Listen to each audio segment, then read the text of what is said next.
So today we are going to deal with the science content of class 9, nature and its behavior.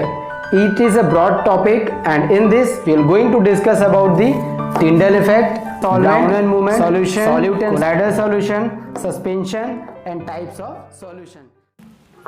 तो चलिए शुरू करते हैं. What is Tyndall effect? It is the process in which when a beam of light is passed through a solution, its path become visible.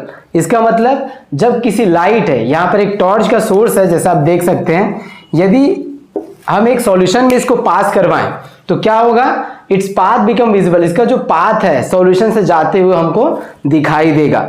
ठीक है, तो ये हर solution में नहीं होता, स्पेशल टाइप ऑफ सॉल्यूशन में ही हम इसको देख सकते हैं. तो ये क्या कहलाया है आपका टिंडल इफेक्ट. ये जो प्रोसेस होता है किसने दिया है, it is given by John टिंडल. That's why ये आपका क्या है, टिंडल इफेक्ट. एग्जाम्पल हम देख सकते हैं जैसे light rays passing from a fog. जैसे फॉग वगैरह होता है तो वहां जब सूरज की रोशनी पड़ती है तो कुछ समय के लिए हमको जो सूरज की रोशनी वो दिखाई देती है.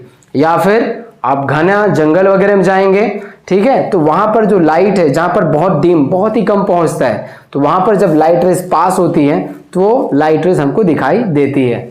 और एग्जांपल देख लीजिए, light pass from a milk, है ना, जो मिल्क है उससे भी लाइट यदि आप पास करवाएंगे तो उसमें भी क्या होगा, आपको पाथ ऑफ लाइट दिखाई देगा. अब सेकेंड है ब्राउनियन मूवमेंट. ये भी बहुत आसान है. The zigzag movement of a particle is called a Brownian movement. Zigzag का मीनिंग क्या हुआ, कभी आगे पीछे दाएं बाएं.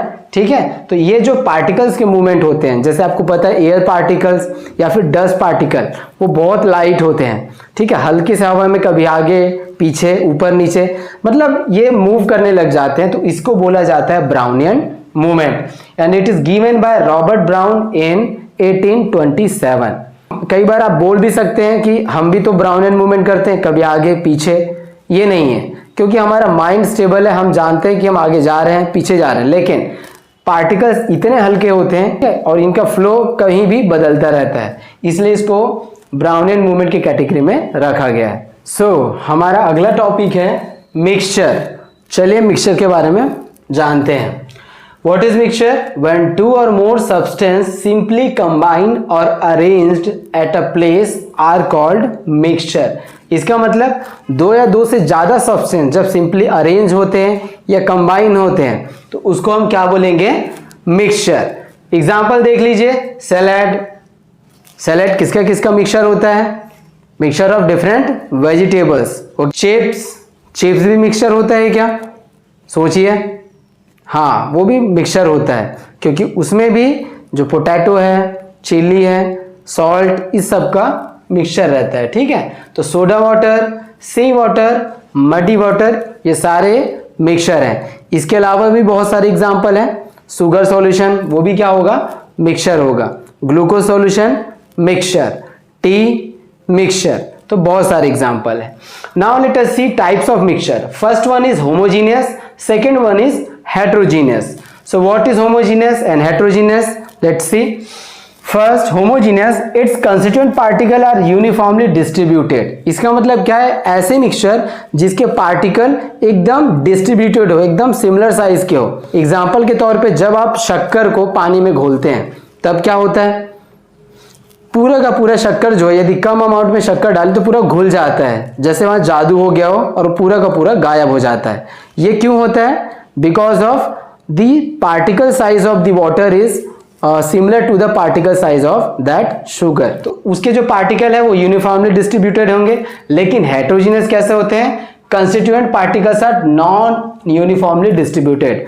वो सिंस उनकी साइज भी अलग होती है तो वो अच्छे से डिस्ट्रीब्यूट नहीं हुए रहते हैं. सेकेंड है particles are not seen by naked eyes. इसके पार्टिकल्स को आप नॉर्मली ऐसे आंखों से आप नहीं देख सकते.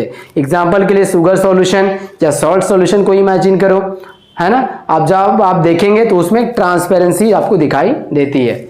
But heterogeneous particles can be seen by naked eyes. जैसे एग्जांपल उसमें देख लीजिए, मड वाटर या फिर पानी में आपने क्या मिलाया, कंकड़ पत्थर वगैरह, तो अब आप उसको आराम से देख सकते हैं.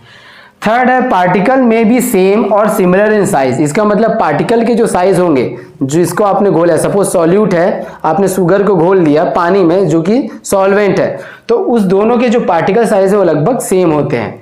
लेकिन हेटेरोजेनस मिक्सचर में पार्टिकल साइज सेम नहीं होते। नेक्स्ट है particles can't be separated by the physical process like filtration. इसका मतलब नॉर्मल आप उसको फिल्ट्रेशन प्रोसेस से यदि आप उसको फिल्टर करते हैं तो आपको फिल्टर नहीं होगा, ठीक है। यदि कोई सॉल्यूट यदि सॉल्वेंट में घुल गया है तब आप उसको फिल्ट्रेशन प्रोसेस से सेपरेट नहीं कर सकते। लेकिन हेटेरोजेनस मिक्सचर में क्या होता है, particles can be separated by the physical process like filtration. एक नॉर्मल तरीके से एग्जांपल देख लो, और दूसरा भी हैंड पिकिंग मेथड है, जैसे कि आपने क्लास 7th में इस प्रोसेस के बारे में पढ़े होंगे। एग्जांपल इसी को ले लो, सैलेड को। जब आप अलग अलग वेजिटेबल्स को आपने अरेंज किया हेटेरोजेनस मिक्सचर, उसको नॉर्मली आप हैंड पिकिंग मेथड से सेपरेट कर सकते हो। अब देखिए यहाँ पर जो इसके एग्जांपल है, sugar solution, salt solution, soda water, alloy. Alloy क्या होता है, मिक्सचर ऑफ मेटल्स, उसको बोलते हैं एलॉय। जैसे कि एग्जांपल है जो आपको ब्रॉन्ज मेडल मिलता है, ब्रॉन्ज मेडल में कौन कौन से मेटल का मिश्रण रहता है, यदि आपको पता हो तो जरूर उसको कमेंट बॉक्स में लिखिए। उसके बाद देखिए जो हेटेरोजेनस मिक्सचर है वो सैलेड आ गया, मड वाटर, खीर, टी, ये सारे किसमें होते हैं, हेटेरोजेनस मिक्सचर में। एक और डिफरेंस आप लिख सकते हैं, it's solutions can be transparent, ये ट्रांसपेरेंसी होती है लेकिन इसमें नहीं होती। Let's see various properties and characteristics of solution, suspension and colloidal solution. First point, solution is a homogeneous mixture, suspension is a heterogeneous mixture and colloidal solution is a heterogeneous mixture. यहां आपके दिमाग में आ रहा होगा कि यहां पर मैंने कोलाइडल के बाद सॉल्यूशन लिखा है लेकिन ये हेटेरोजेनस है। तो ये इसलिए है क्योंकि जो कोलाइडल सॉल्यूशन है ये बोथ सॉल्यूशन और सस्पेंशन दोनों की प्रॉपर्टी को फॉलो करता है। Second point, particle can't be seen by naked eyes. जैसे कि मैंने आपको यहां पर पहले बताया है कि सॉल्यूशन होमोजेनियस है, इसका मतलब सॉल्यूशन जितने भी होमोजेनियस की प्रॉपर्टी है जो हमने कुछ देर पहले देखा था तो वो चीज ये पूरा फॉलो करता है। Second, suspension, particles can be seen by naked eyes, मतलब हम इसको नॉर्मल तरीके से देख सकते हैं। जैसे एग्जांपल आपको पता है मड इन वाटर, तो पानी में जो मड या फिर पेबल्स वगैरह हो गए है ना, स्टोन्स वगैरह, तो उसको हम आसानी से देख सकते हैं। लेकिन यदि हम पानी में शुगर को सॉल्यूशन को घोल दें तो उसको हम देख नहीं सकते। कोलाइडल सॉल्यूशन का जो सेकेंड है वो है particle can be seen by naked eyes. इसके भी जो कोलाइडल सॉल्यूशन के भी जो पार्टिकल्स है उसको हम देख सकते हैं। Third point, don't show Tyndall effect. जैसे कि हमने अभी कुछ देर पहले टिंडल इफेक्ट देखा है, तो ये क्या है, सॉल्यूशन टिंडल इफेक्ट फॉलो नहीं करता। Suspension, particle don't show Tyndall effect, तो ये भी क्या करते हैं, सस्पेंशन टिंडल इफेक्ट को शो नहीं करता। लेकिन कोलाइडल सॉल्यूशन के बारे में बात करें तो they shows Tyndall effect. Fourth point, particles less than 1 nanometre. इसका मतलब जो पार्टिकल की जो साइज है सॉल्यूशंस की वो 1 नैनोमीटर से छोटा होता है। तो अब आप सोचेंगे 1 नैनोमीटर कितना होता है, इसका मतलब है कि 10⁻⁹ मीटर, मतलब 1 मीटर को आप 10⁻⁹ टाइम्स उसको और छोटा करेंगे तब आपको इसकी वैल्यू 1 नैनोमीटर की वैल्यू के बराबर मिल जाएगी। Second, suspension particle vary from 10⁻³ millimetre to 1 centimetre.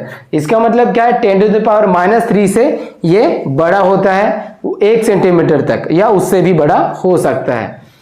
और कोलाइडल सॉल्यूशंस क्या होते हैं, they particles are between size of 10⁻³ metre and 10⁻⁹ metre. इसका मतलब ये दोनों की प्रॉपर्टी को, इन दोनों के बीच की जो वैल्यू है -3 से -9 के बीच, इसकी वैल्यू क्या है, इसके पार्टिकल की साइज के बराबर होती है।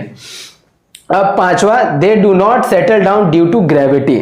जैसे कि आपने कई बार एक्सपीरियंस किया होगा कि गंदा पानी वगैरह जो होता है, आप एक समय देखें तो वो पूरा तरीके से मतलब पानी पूरा गंदा रहेगा, लेकिन यदि आप उसको 2 घंटे 4 घंटे बाद देखें तो वो क्या होगा, वो जो जितने भी उसके मड के जो पार्टिकल्स होते हैं वो नीचे बैठ जाते हैं। ठीक है, तो वो मड वाला पार्टिकल्स किस में आ जाएगा, वो सस्पेंशन है ना, सस्पेंशन में।